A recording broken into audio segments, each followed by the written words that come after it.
Alhamdulillah wassalatu wassalamu ala rasulillahi wa ala alihi wa sahbihi wa man tabi'ahum bi ihsanin ila yaumidin amma ba'id.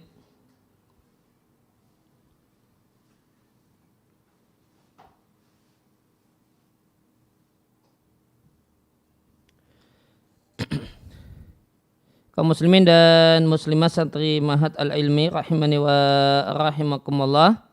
Kembali kita lanjutkan pelajaran usul fikih kita. Namun sebelum kita lanjutkan membaca sarahnya sesaat,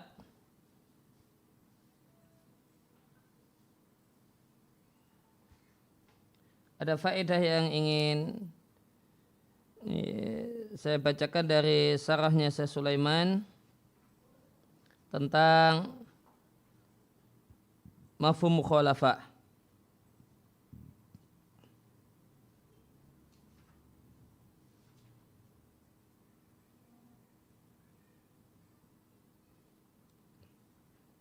Ada di halaman 28 di 3 paragraf dari bawah. Mafhum mukhalafah adalah hujjah menurut jumhur ulama usul fikih. Li'anal asla, karena hukum asalnya, idza anaumatama, jika dzukira fil kitab wa sunnah, jika disebutkan dalam ayat Al-Quran atau hadis Nabi, wasfun, satu sifat, au qaidun, atau satu kriteria, anau li faidatin, maka itu untuk satu tujuan. Dan ini satu hal yang bisa dipastikan.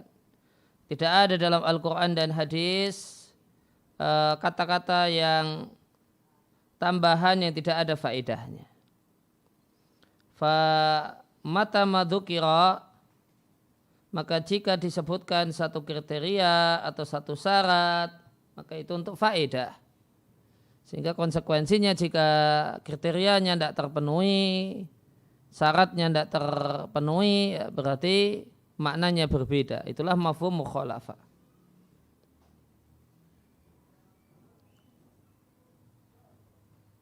Fa idza lam tadhhar lana fa'idatun, maka jika tidaklah nampak bagi kita faedah atau fungsi, kecuali meniadakan hukum dari hal yang tidak dibahas al-maskut anhu, maka sebuah keniscayaan an naqula bihada, kita berkata sebagaimana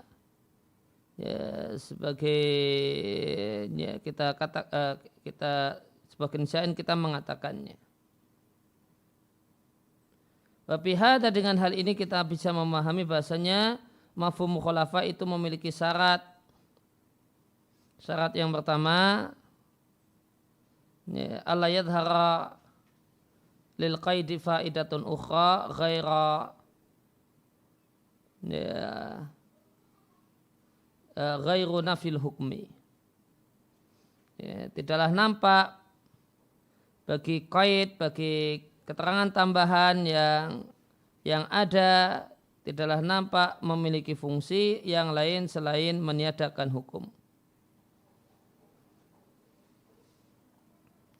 Nah, kalau ada fungsi yang lainnya selain meniadakan hukum, maka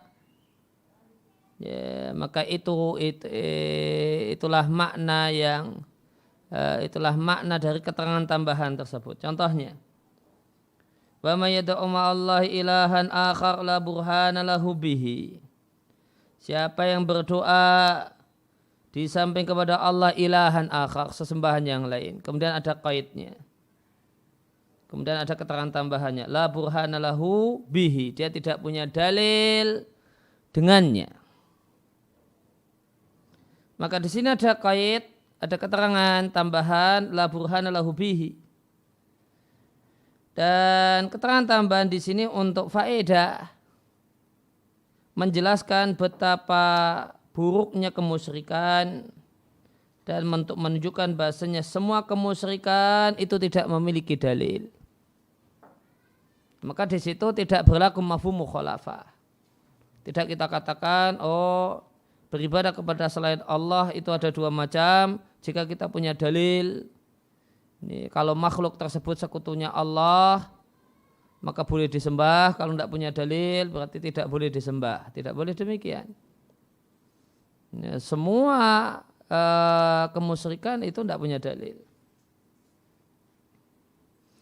Maka qaid di sini la burhana lahu bihi itu tidak memiliki mafhum mukhalafah. Kenapa? Karena qaid ini memiliki fungsi selain memiliki fungsi khas, yaitu menjelaskan betapa keji dan buruknya kemusyrikan.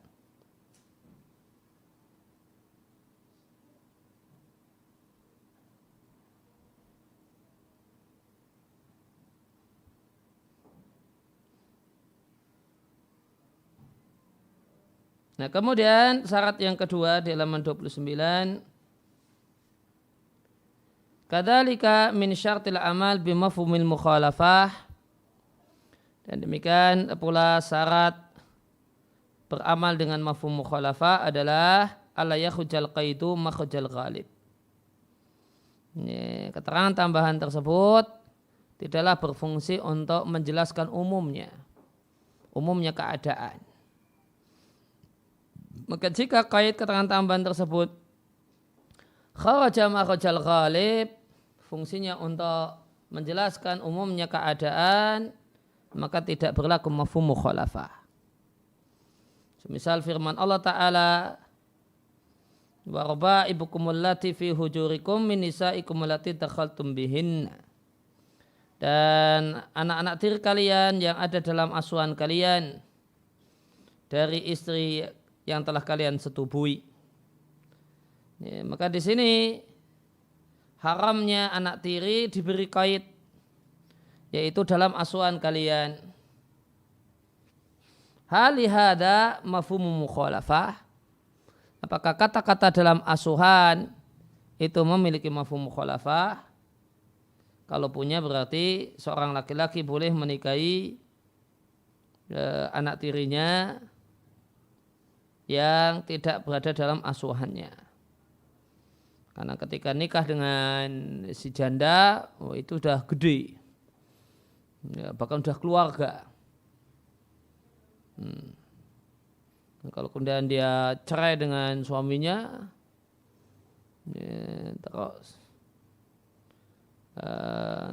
terus kemudian ini juga sudah cerai dengan si janda, berarti bisa nikah.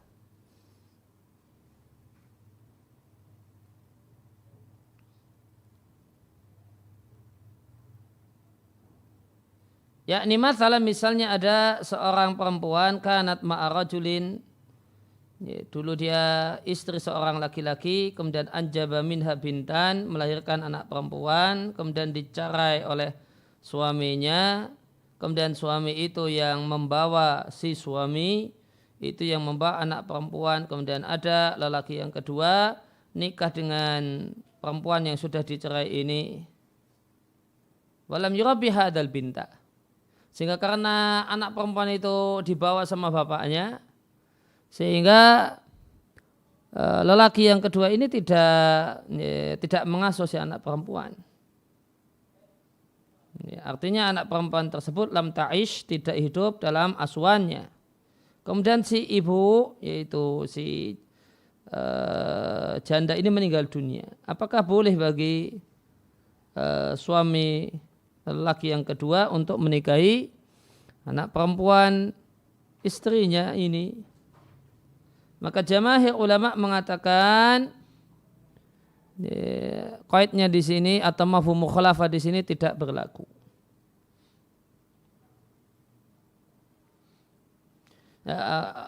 Jamaahir ulama mengatakan ini tidak boleh karena qaid dalam ayat ini tidak mengandung mafhum mukhalafah.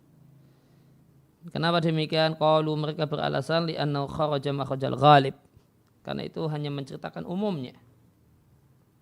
Yaitu umumnya anak perempuan seorang janda itu seorang anak perempuan itu ikut ibunya, kemudian ketika ibunya nikah maka dia menjadi diasuh oleh ayah tirinya. Dan satu hal yang itu hanya menceritakan umumnya keadaan, tidak memiliki mafhum mukhalafah. Dan yustaratu itu salah transkrip. Idan yustaratu itu ta bukan kaf lil amal bi mafhumil mukhalafah. Untuk beramal dengan mafhum mukhalafah disyaratkan 2 syarat penting.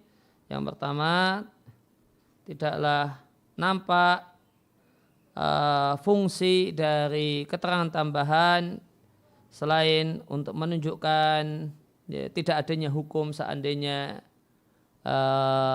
keterangan tambahan tersebut tidak ada. Yang kedua, la yakhju al-qaidu makhrajal ghalib. Keterangan tambahan tersebut statusnya bukanlah sekedar menceritakan umumnya keadaan.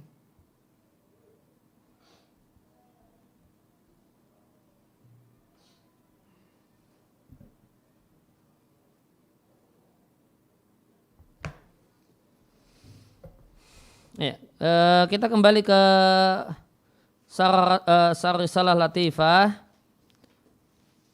Ya, penjelasan saya saat wafaqahullah. Kita masuk pada halaman 86. Wa dalalatu minal kitab ya sunnah salah satu aqsam. Pemaknaan yang diambil dari teks ayat Al-Quran dan hadis itu ada 3 macam. Yang pertama adalah dalalah mutabaqah.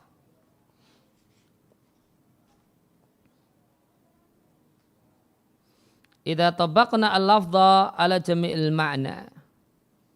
Disebut dalalah mutabaqah jika satu teks itu kita berlakukan dengan semua maknanya. Yang kedua, dalalah tadammun. Maka ada pemahaman apa ya? Kalau mau diterjemahkan ada pemahaman komprehensif, mencakup seluruh maknanya. Dan ada dalalah tadammun. Mungkin terjemahnya adalah pemaknaan secara parsial. Idza istadlalna bil lafzi ala ba'di ma'nahu. Jika kita berdalil dengan satu teks untuk sebagian makna teks, makna kandungan teks.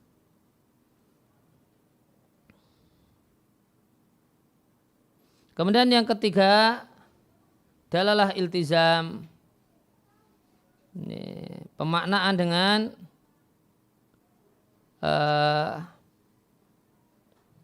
dengan konsekuensi dari sebuah teks. Idza istadlalna, jika kita berdalil dengan sebuah teks ayat Al-Quran atau hadis Nabi, wan makna huma dan makna teks, kita gunakan dalil ala tawabi idzalika, untuk derivat dari teks atau mutammimatnya, penyempurnanya atau syaratnya. Wa ma la yatimu dzalikal mahkumu fihi al mukhbar anhu, dan sarana-sarana untuk terwujudnya hukum atau satu objek berita, dan sarana-sarana untuk terwujudnya sebuah hukum atau sebuah objek berita. Ini penjelasannya. Dzakaral mu'allifu, maka mu'allif rahimallahu ta'ala menyebutkan di sini bahasanya pemaknaan penyimpulan makna dari teks itu mungkin terbagi dengan pembagian jenis yang ketiga. Dan ini adalah pembagian min jihad dari sisi dalalatiha ala jami maknaha aw la ba'di afradiha. Pemaknaan tersebut berlaku untuk semua muatan maknanya atau sebagian anggota makna. Maka yang namanya lafadz atau dalalah pemaknaan dari lafadz itu terbagi menjadi 3 macam. Yang pertama mutabaqah. Maka kita maknai secara komprehensif. Itulah dalalatul lafzi ala jami'i maknahu. Teks itu menunjukkan pada semua maknanya.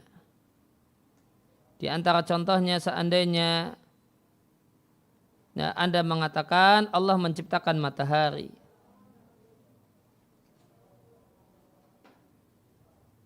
Hal muradu, apakah yang dimaksudkan sebagian matahari ataukah satu hal yang identik dengan matahari namun bukan matahari? Maka nakul, kami katakan yang dimaksudkan adalah semua matahari, zat benda matahari itu sendiri. Ini namanya dalalah mutabaqah.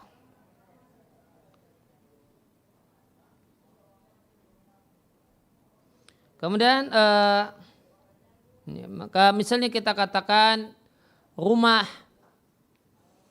kemudian rumah tersebut yang dimaksudkan adalah keseluruhannya dari atap, tembok, pondasi. Maka ini namanya pemahaman secara komplit, secara lengkap, komprehensif untuk teks rumah. Kemudian yang kedua dalalah pemaknaan parsial, yaitu dalalatul lafzi ala ba'di maknahu.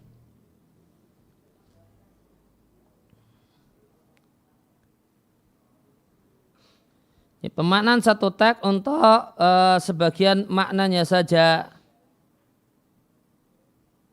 Contohnya, ra'aitu syamsa.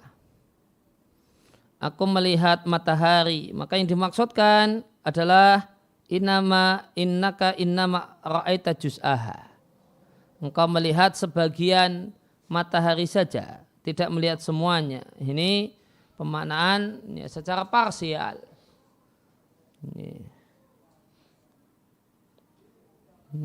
Mungkin kalau mengikuti contoh dari beliau, ya tadi kalau contohnya rumah, saya dari kejauhan saya melihat rumah itu. Dari kejauhan saya melihat rumah itu, maksudnya ya gentengnya, atapnya, pondasinya enggak. Tapi kalau saya membeli rumah itu semuanya. Ya, dari atap sampai pondasinya. Tapi kalau saya lihat rumah itu dari kejauhan, itu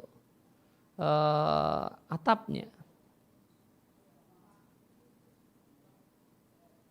Nah, kemudian dalalah iltizam, memaknai satu teks dengan hal-hal yang identik dengan si teks. Dalalatul lafzi, memaknai satu teks ala maknan tabi'in lahu, dengan satu hal yang hal itu statusnya adalah derivat. Ini adalah derivat dari teks atau mutamimun lahu, pelengkapnya. Contohnya seandainya Anda katakan jalastu fi syamsi. Saya duduk fi syamsi. Apakah artinya saya duduk di semua matahari? Sehingga ini dalalah mutabaqah. Maka kami katakan bukanlah yang dimaksudkan adalah duduk di semua matahari. Apakah ini yang dimaksudkan duduk di sebagian matahari sehingga dalalah tadamun? Kami katakan tidak. Seandainya duduk di sebagian matahari, tentu bagian matahari tersebut telah membakarnya. Idan al-murad bidzalika, Jika demikian, yang dimaksudkan dengan fi syamsi adalah fi dawi syamsi, cahaya matahari yang jatuh ke bumi. Nah, cahaya matahari ini lazimun li syamsi. Ini adalah sesuatu yang identik dengan benda matahari. Fada fuhima bidalalati iltizam. Maka ini difahami dengan dalalah, dengan pemaknaan yang namanya dalam bahasa Arab iltizam, atau dalam bahasa kita adalah hal-hal yang identik dengan teks. Wa min anwa'i dalalati iltizam, dan di antara bentuk dalalah iltizam apa yang telah kami jelaskan sabiqan di lembar yang lewat, yaitu ma la yatimul wajibu illa bihi fa wajib, dan teman-temannya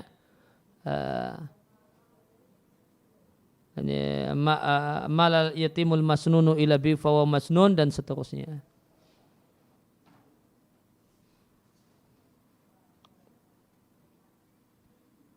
Jadi itu diambil dari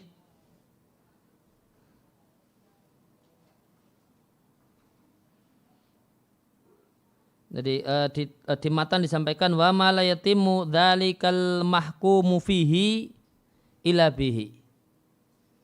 Nah, itu menyinggung masalah ma la yatimul wajibu illa bihi, ma la yatimul masnunu illa bihi. Nah, itu semuanya adalah iltizam.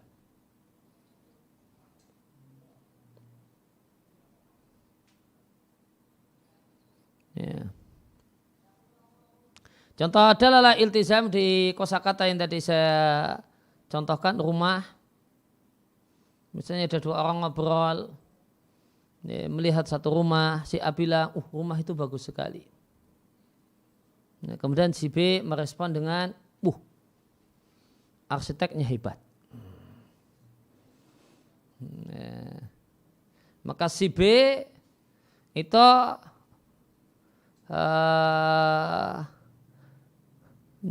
memahami rumah yang disampaikan si A pakai dalalah iltizam. Tidak ada rumah yang bagus kecuali arsiteknya hebat. Arsiteknya jelek, ya tidak mungkin rumahnya bagus. Maka dia langsung mikirnya yang lainnya. Namun yang lainnya itu ya identik. Tidak ada rumah tanpa arsitek. Tidak ada rumah tanpa dalam tanda kutip insinyur yang mengatur pembangunan rumah ini. Maka dia memahaminya dengan dalalah namanya dalalah iltizam.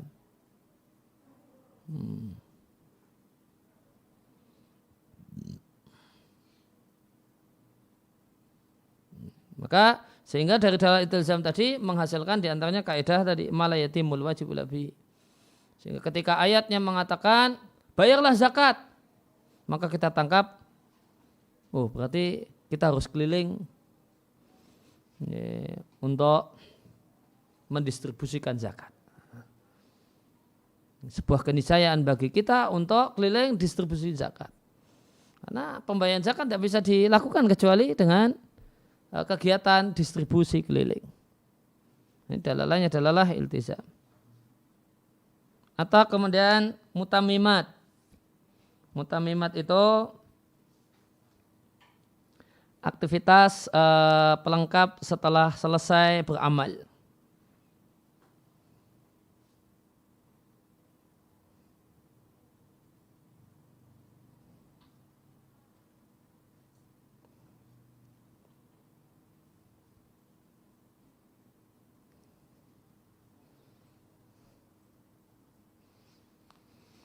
Semisal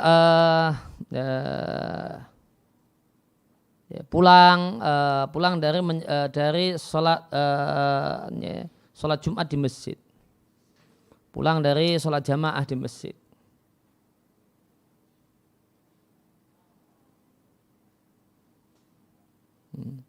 Jadi misalnya bagi ulama yang mengatakan sholat jamaah itu wajib, kita katakan laki-laki, ada kalimat laki-laki wajib sholat berjamaah di masjid. Kemudian disimpulkan kalau pakai tawabi, dari sudut pandang tawabi, kita perlu jalan kaki ke masjid. Kita perlu jalan kaki pergi ke masjid. Mutamimat, mutamimatnya, dan kita juga perlu jalan kaki pulang dari masjid. Tawabi'nya jalan kaki pergi ke masjid, mutamimatnya jalan kaki pulang dari masjid. Demikian juga surutnya diantara surut salat, surut ya, dalam hal ini salat jamaah ya tentu karena dia bagian dari salat, ya, maka diantara syarat sah salat wudu. Ya, jika demikian kita perlu wudu, boleh jadi di rumah, boleh jadi di masjid. Ini respon terhadap kita laki-laki wajib sholat jamaah di masjid. Maka respon dengan tawabi, kita perlu jalan kaki pergi ke masjid. Respon pakai mutamimat, setelah itu kita perlu jalan kaki pulang dari masjid untuk sampai rumah. Merespon dengan surut, ini semuanya adalah iltizam. Kita ya perlu wudu, ya boleh jadi di rumah atau di masjid.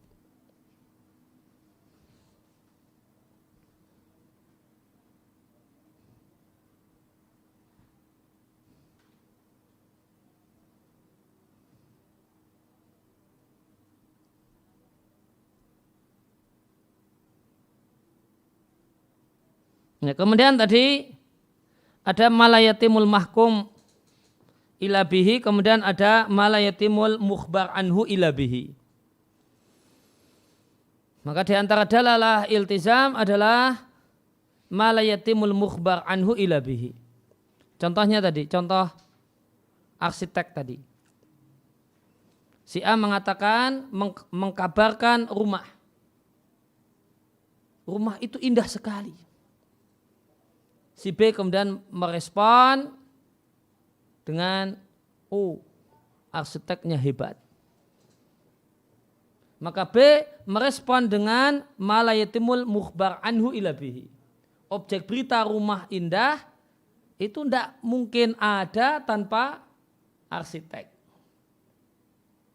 Ini tidak mungkin ada tanpa arsitek. Maka direspon dengan, oh, arsiteknya hebat. Oh, arsiteknya berkelas. Itu berarti meresponnya dengan malayatimul mukhbar anhu ila bihi. Nah. Kemudian di halaman 88 kita masuk fasal baru, usulun, sejumlah kaidah yutaru ilaiha al-faqihu, yang menjadi kebutuhan vital seorang faqih. Yutaru ilaiha, kebutuhan vital. Al-faqih, seorang ahli fikih. Tidak ada ahli fikih kecuali harus menguasai kaidah-kaidah berikut ini. Harus paham dan bisa menerapkan kaidah-kaidah berikut ini. Yang pertama, al-aslu fi awamiril kitab wa sunnati annaha lil wujubi. Hukum asal perintah yang ada dalam ayat Al-Quran atau hadis Nabi menghasilkan hukum wajib. Illa idza dalat dalilu alal istihbabi awil ibahati. Kecuali terdapat indikator yang membelokkan perintah tadi dari hukum anjuran menjadi hukum anjuran atau hukum mubah.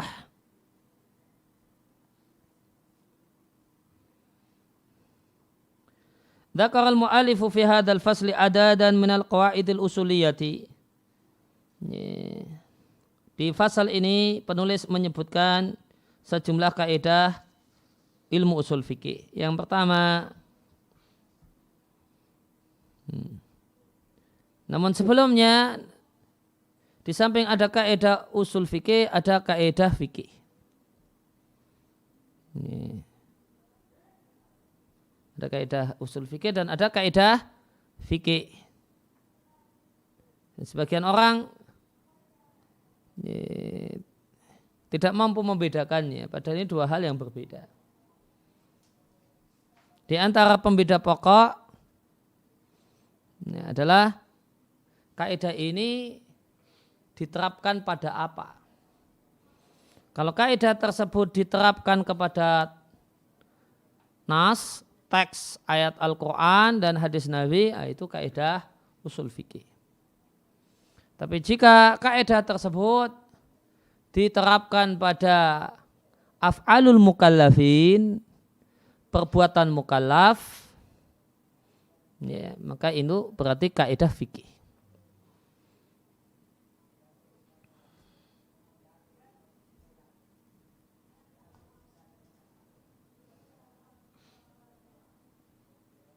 Misalnya hukum asal perintah itu wajib. Untuk mempraktekkan kaidah ini kalau mau diterapkan kita terapkan kemana? Kepada sebuah teks ayat atau hadis mengandung perintah.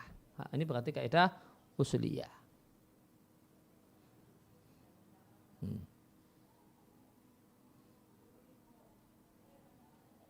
Jadi kalau kaidah hukum asal perbuatan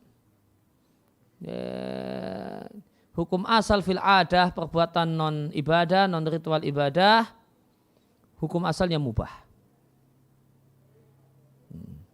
Maka kalau kita kaidah ini mau diterapkan, gimana nerapkannya? Di mana diterapkan? Maka diterapkan untuk menjawab pertanyaan, apa hukum duduk model ini? Apa hukum duduk model itu?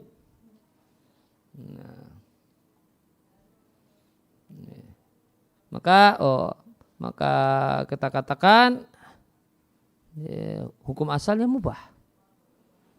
Hukum asalnya mubah.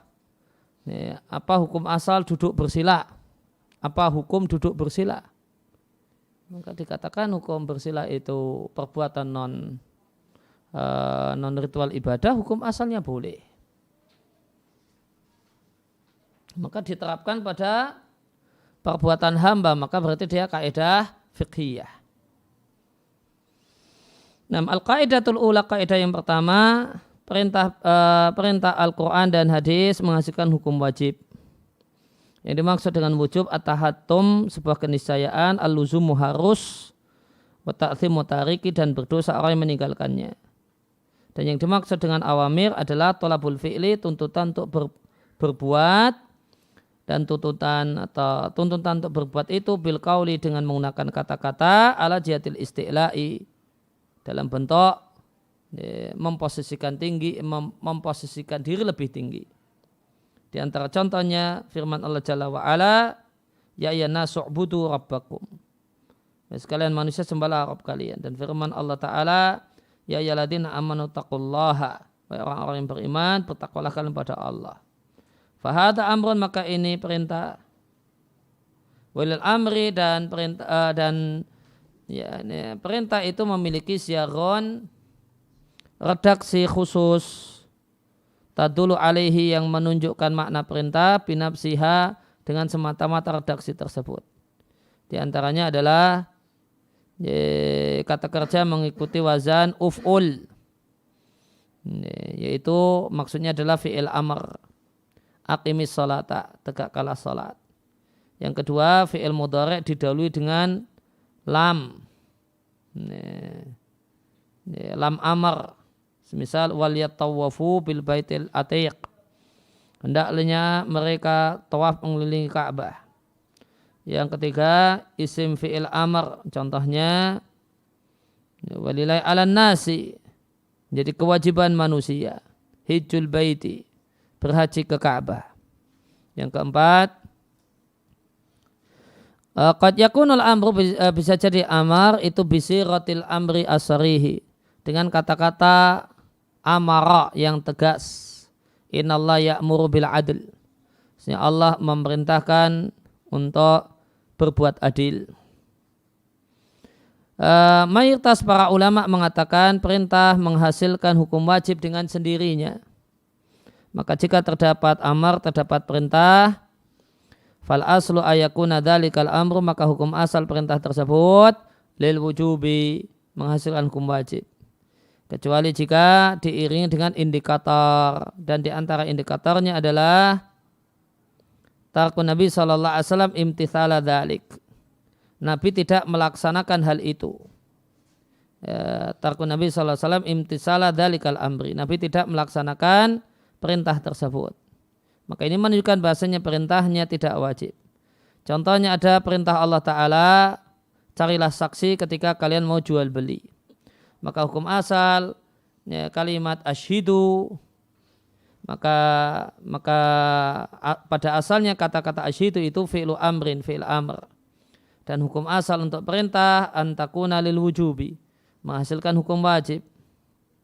Lakin sarafna hadal amra, namun kita belokkan perintah ini dari hukum wajib li wujudi qarinatin, karena ada indikator yaitu perbuatan Nabi.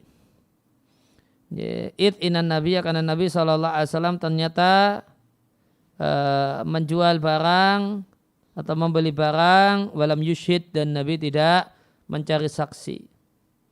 Adapun jika tidak dijumpai indikator, fa inal amra yuhmalu alal wujubi, maka amar itu dihamil, dimaknai, ditafsiri alal wujubi, menghasilkan hukum wajib, di mana berdosa orang yang meninggalkan melaksanakan perintah tersebut. Ya, halaman 90 ya.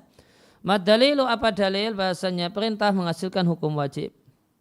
Hunaka al-adidu minal adillah, terdapat sejumlah dalil. Di antaranya adalah firman Allah Ta'ala, tidak pantas, yaitu tidak boleh bagi seorang mukmin laki-laki ataupun perempuan, idza qadallahu wa rasuluhu amra, jika Allah dan Rasulnya telah menetapkan satu hal, mereka punya pilihan lain terhadap perkara mereka.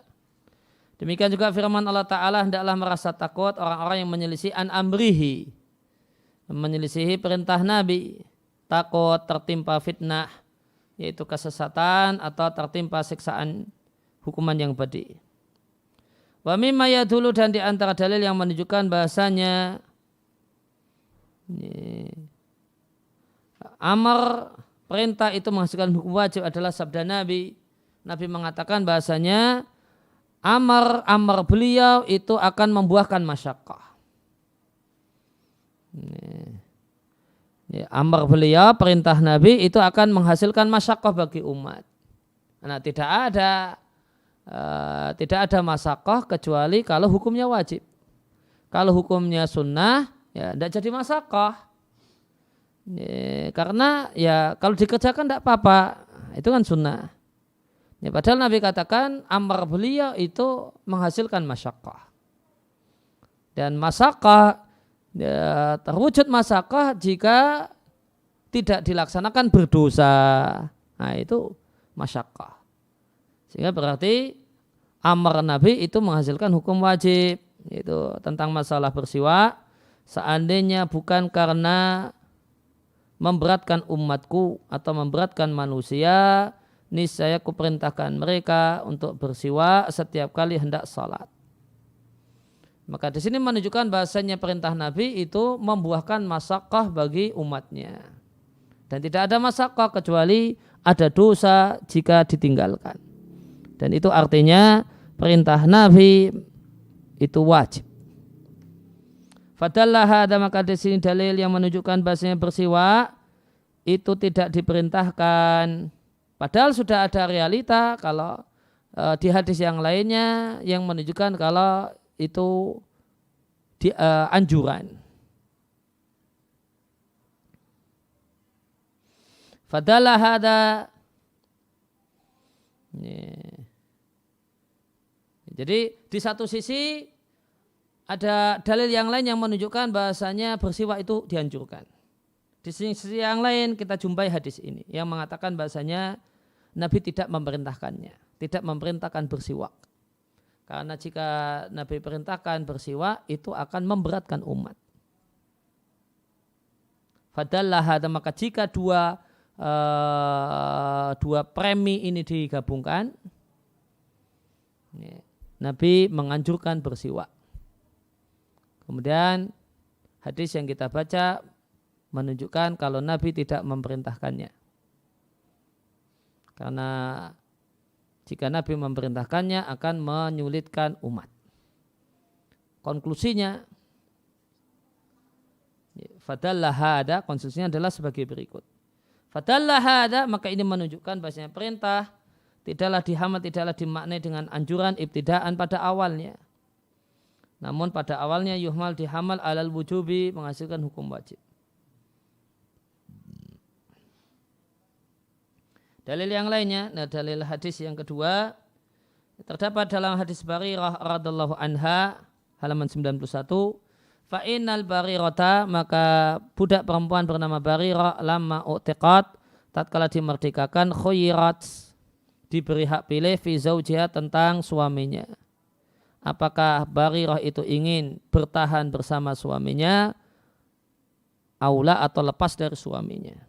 Faka'annaha, maka seakan-akan Barirah itu malat anhu, bukan malat ilaihi. Malat anhu condong menjauhi suami. Berarti condong untuk lepas dari suami. Kalau malat ilaihi condong kepada suaminya. Berarti condong untuk bertahan, mempertahankan suaminya. Lantas Nabi SAW mengatakan pada Barirah, lau roja'tihi, andai engkau kembali saja kepada suamimu. Maka Barirah yang cerdas mengatakan, wahai Rasulullah, apakah ini perintah? Tak muruni. Terjemah bebasnya, apakah ini perintah?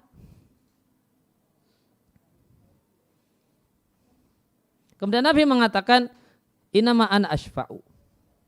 Aku hanya menyarankan. Ya, kalau itu hanya menyarankan, kemudian Barirah mengatakan la hajatali fihi, aku tidak butuh suamiku itu yang namanya muhith. Fadallah hada, maka dialog antara Nabi dengan Barirah ini menunjukkan bahasanya perintah Nabi menghasilkan hukum wajib. Karena jika Nabi mengatakan iya ini perintah, ya, maka Barirah akan mengatakan ya sudah sami'na wa ata'na. Ketika Nabi mengatakan enggak ini cuma saran, Barirah ya merasa berarti ada pilihan lain. Oh, kalau begitu saya tidak butuh dia. Li'ana qabula syafa'atin Nabi, karena menerima syafaatnya Nabi, yaitu saran Nabi adalah satu hal yang dianjurkan. Wa ma'adhalika nafa'ayakuna qablu ma'muran bihi. Wa ma'adhalika, meskipun demikian, nafa Nabi meniadakan kalau menerima saran beliau satu hal yang diperintahkan. Nabi mengatakan bahasanya menerima saran ini tidak diperintahkan. Fadallah hada, maka ini menunjukkan bahasanya perintah Nabi itu dihamal, dimaknai alal wujubi, wajib. Tadi dalil ayat, dalil hadis, kemudian dalil dari bahasa Arab. Wal Arabu tafhamu min kalamil amiri al-ijabah. Dan orang Arab memahami dari perkataan orang yang memerintah, ijabah harus. Seandainya ada seorang ayah berkata kepada anaknya, ambilkan aku air minum. Lantas si anak tidak mengambilkan air minum, fa'innahu, maka anak ini berhak untuk mendapatkan celaan dan teguran. Seandainya anaknya kemudian ngeyel dengan menyanggah dengan mengatakan, ayahku amr tidak menghasilkan hukum wajib. Perintah tidak menghasilkan hukum wajib. Nakol, maka ya kami katakan orang Arab mencela, tu'atibu, ya, menegur orang yang tidak melaksanakan amr.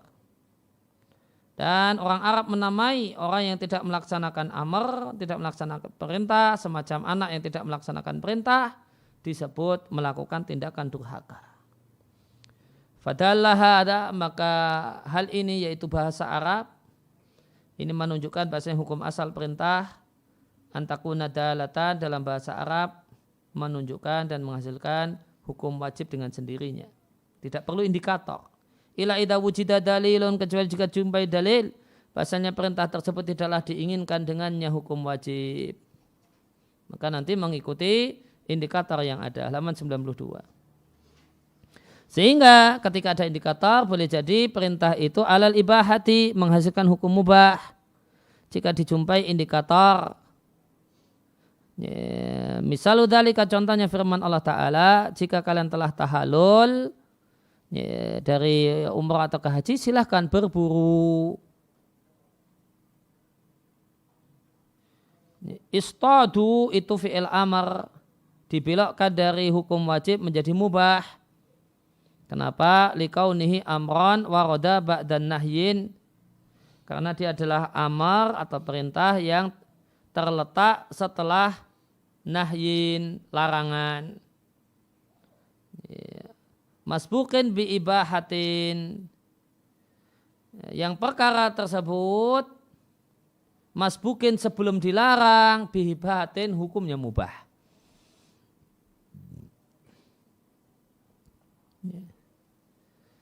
Maka sebelum dilarang karena kondisi ihram, hukum berburu mubah.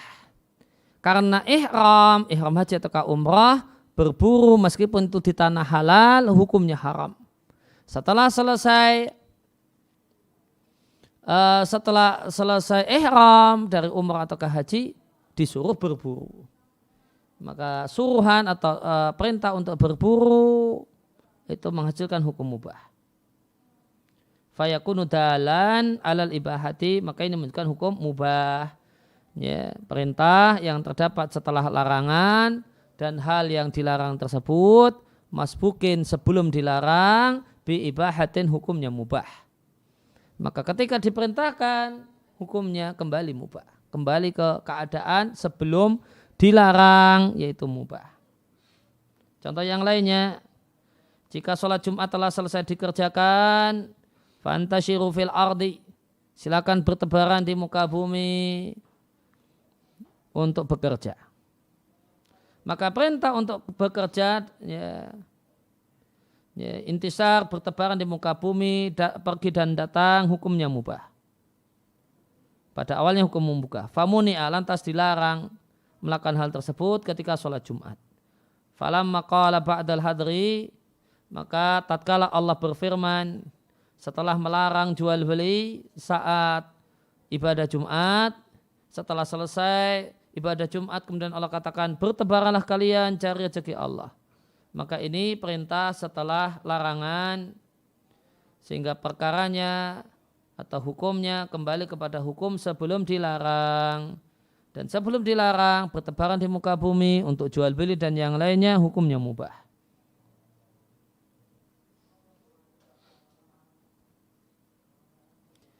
Kemudian menurut mayoritas para ulama usul fikih, perintah itu menunjukkan kewajiban untuk segera dilaksanakan. Kecuali Syafi'iyah. Kalau Syafi'iyah mengatakan tidak harus segera dilaksanakan. Segera dilaksanakan ya boleh, nanti juga boleh. Fatajibu al-mubadaratu, maka wajib segera melaksanakan perintah. Wastadalu, dan jumhur ulama mendalili ala dalika hal ini bima warada dengan apa yang terdapat dalam firman Allah Ta'ala, bersegeralah kalian menuju ampunan dari Rabb kalian dan surga. Dalil yang lain, fastabiqul khairati, hendaklah kalian saling bersegera menuju kebaikan. Maka Allah perintahkan untuk bersegera melakukan ketaatan, dan di antara bentuk melakukan ketaatan adalah imtithalul awamiri, melaksanakan perintah. Dalil yang lainnya berupa hadis, wabima warada terdapat dalam hadis bahasanya Nabi SAW lama sudda, tatkala dihalangi untuk masuk ke Mekah untuk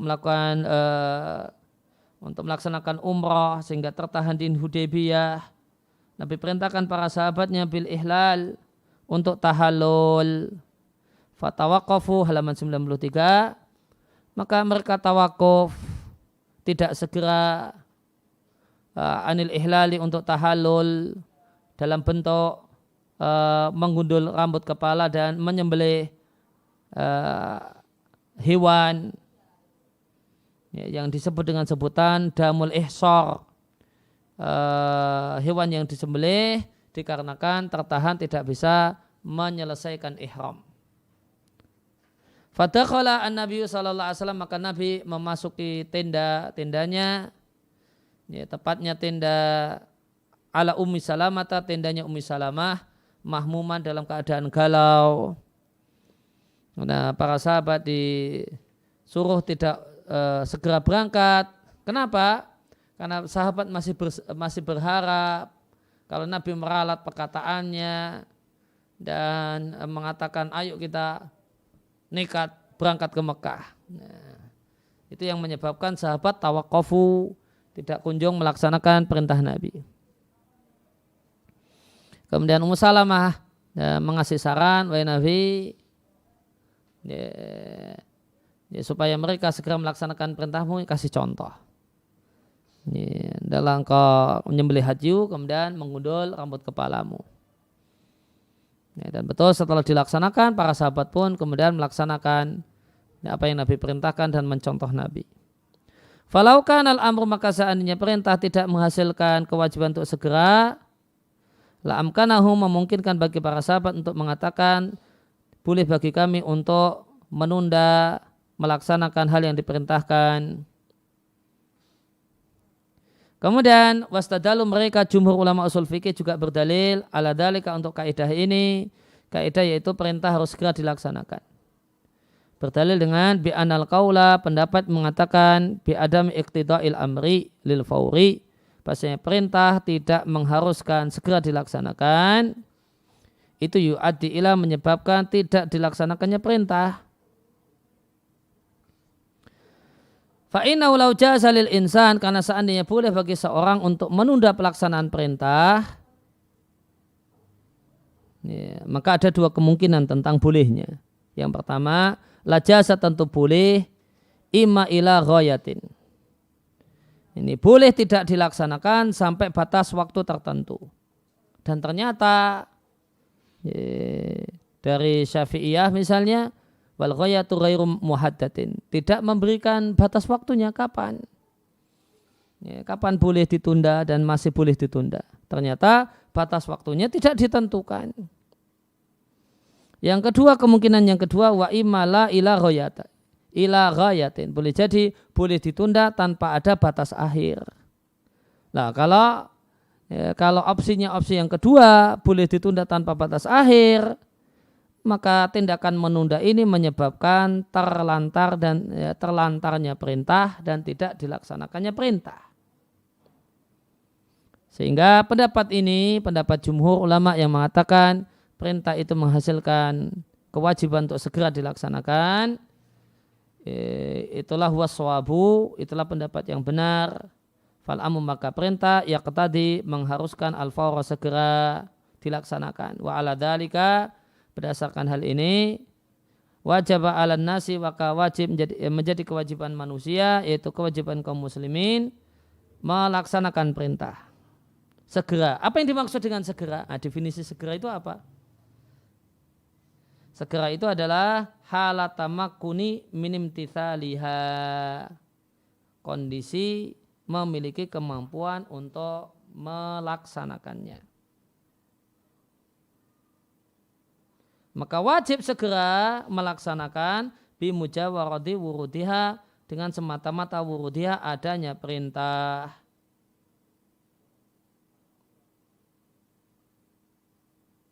Kemudian wal asl, dan hukum asal dalam perintah, antadulla, menunjukkan ala ijza'il fi'li, sahnya al fi'li, melaksanakan hal yang diperintahkan, idza tamma bi al imtithalu, jika telah terwujud dengannya al imtithalu, ketaatan. Maka al asl fil Maka ini kata kuncinya adalah ijza, sah. Kalau sudah dilaksanakan berarti sudah sah, sudah selesai, sudah mencukupi. Ya, maka di sini dibahas oleh pensarah 3 kaidah berkenaan dengan amar. Ya, kalau di matanya itu cuma satu saja, hukum asal perintah adalah wajib. Kalau di sarahnya ya dibahas 2 hal, hukum asal perintah itu wajib, kemudian ya, al-amru alal fauriyati, ya, perintah itu harus segera dilaksanakan, dan ini pendapat jumhur ulama usul fikih. Kemudian yang ketiga tadi yang terakhir, ya, bahasanya dengan pada dasarnya perintah itu tidak harus berulang, cukup dilakukan sekali. Ketika tidak ada keharusan untuk melaksanakannya berkali-kali, maka dengan sekali itu sudah mencukupi.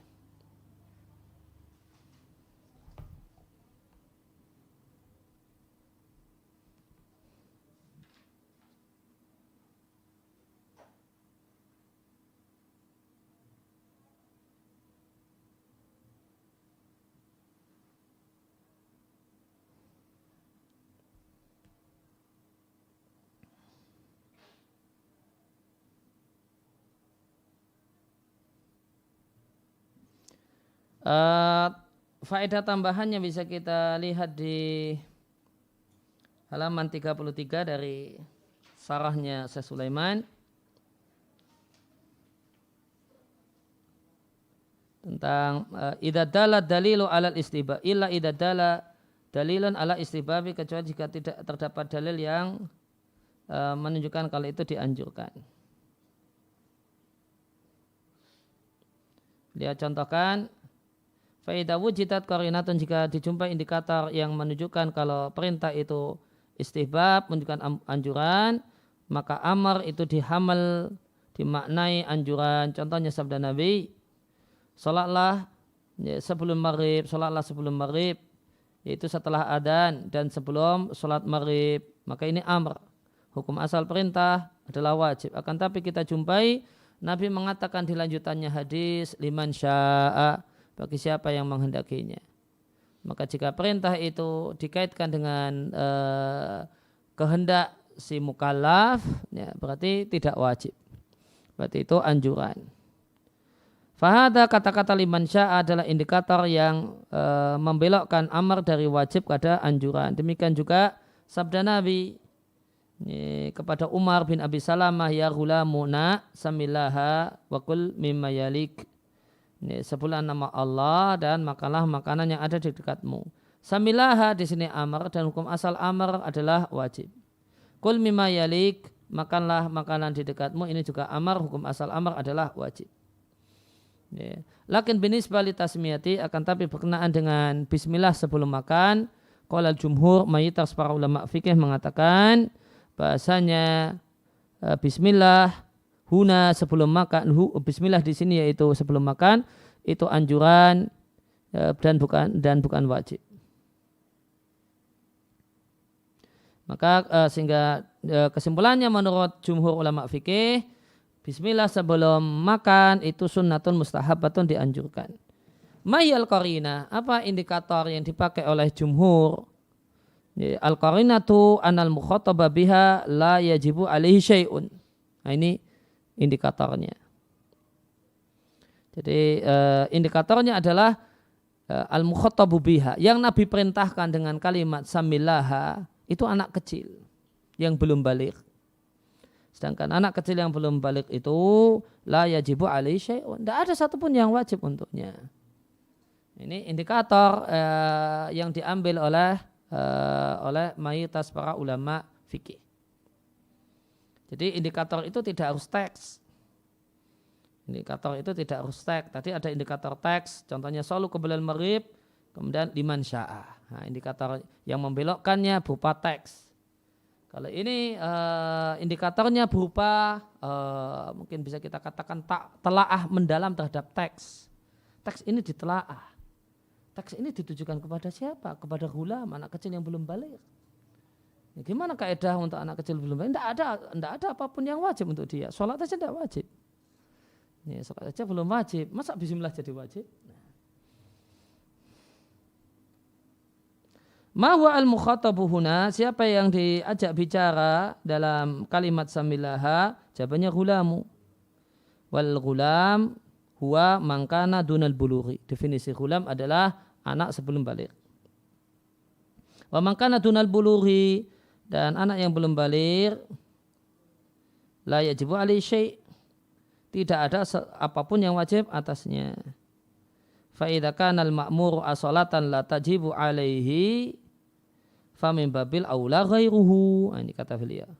Maka jika yang aslinya diperintahkan, yaitu Umar bin Abi Salamah, itu kan yang aslinya diperintahkan. Samilah itu kan ditujukan untuk dia. Jika orang yang asli diperintahkan itu tidak wajib, nah orang lain masa jadi wajib? Fa min babil aula ghairuhu, maka orang lain yang bukan dimaksudkan oleh teks di awalnya, pada asalnya, itu ya lebih-lebih lagi tidak wajib.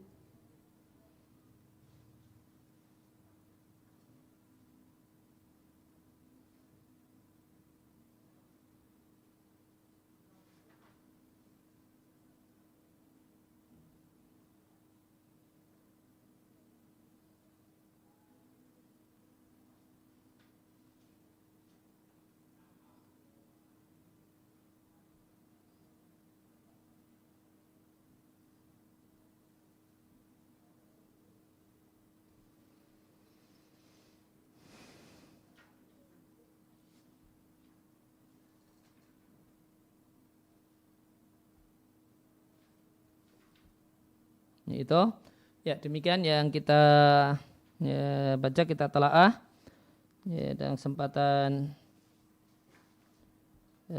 kali ini. Wassallallahu ala nabiyina Muhammadin wa ala alihi washabihi wasallam. Alhamdulillahirabbil alamin. Ada pertanyaan?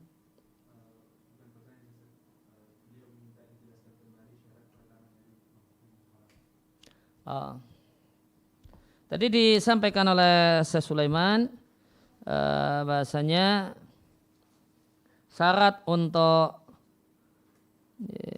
beramal dengan mafhum mukhalafah ada dua. Yang pertama, bahasanya qaid itu keterangan tambahan di satu teks itu memiliki satu fungsi. Jadi gini, memiliki fungsi tertentu. Ya, tidak memiliki fungsi tertentu. Tidak memiliki fungsi tertentu.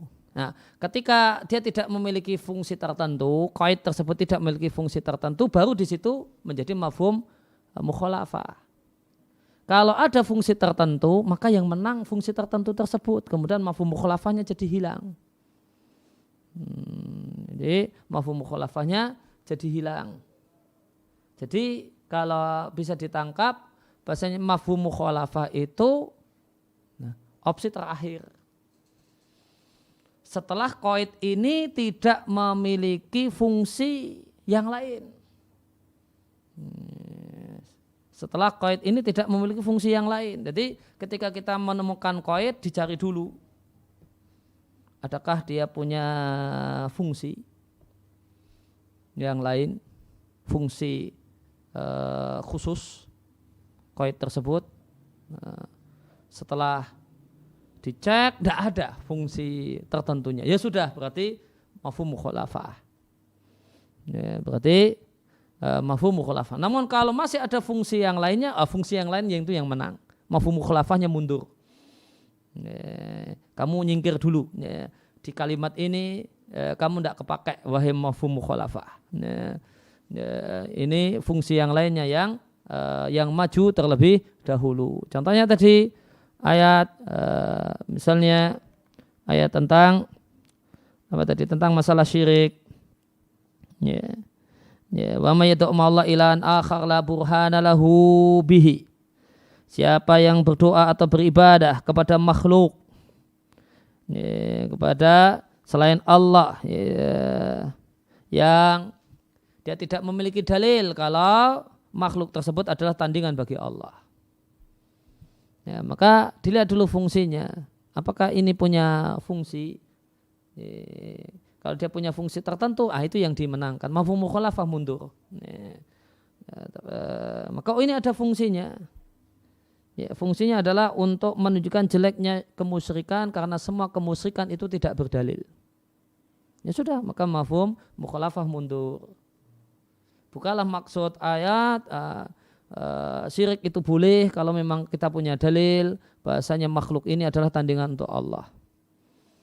Ini, karena dan realitanya juga tidak bakalan ketemu ada dalil yang menunjukkan bahasanya makhluk tertentu itu layak untuk dipertuhankan dan disembah. Yang ada seluruh makhluk, yang ada adalah dalil yang menunjukkan seluruh makhluk itu tidak berhak untuk dijadikan sebagai sesembahan. Nah, demikian juga, dan ini ya sebenarnya 11-12 dengan syarat yang kedua, tidak untuk menceritakan umumnya keadaan.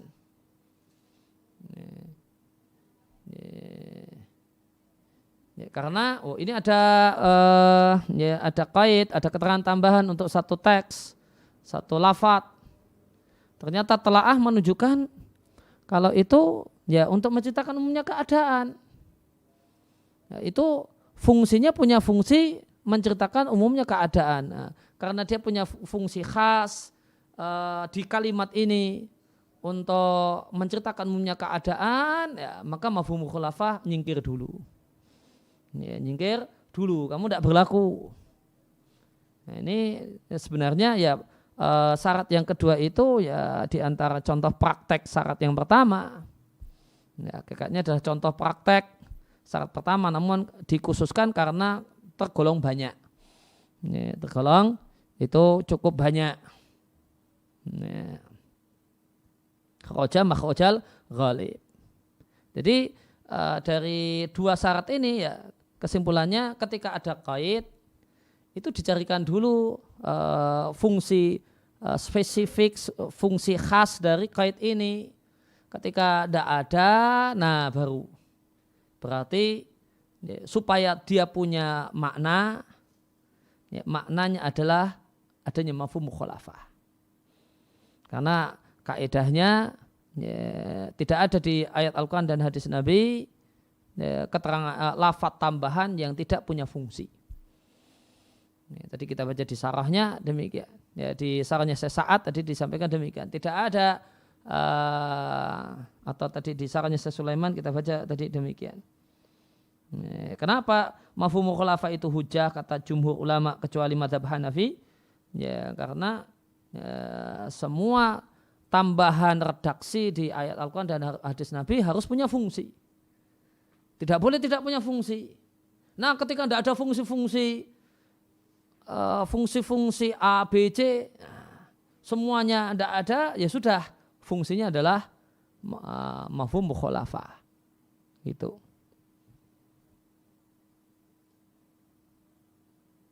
Laisa fil Quran awis sunnah alfadhun zaidatun la faidata minha. Tidak ada di teks Al-Quran dan hadis Nabi ada redaksi, ada tambahan kata yang tidak ada faedahnya. Harus ada faedahnya. Ketika tidak ada faedahnya, tidak ada fungsinya, ya sudah, fungsinya mafhum mukhalafah kalau begitu. Ini, kalau dia berupa syarat dengan ketentuan yang telah dijelaskan, kalau dia syarat atau ghoya atau apa. Ya demikian pelajaran kita. Wassallallahu ala nabiyina Muhammadin wa ala alihi wasallam wa sallam wa alhamdulillahirabbil alamin.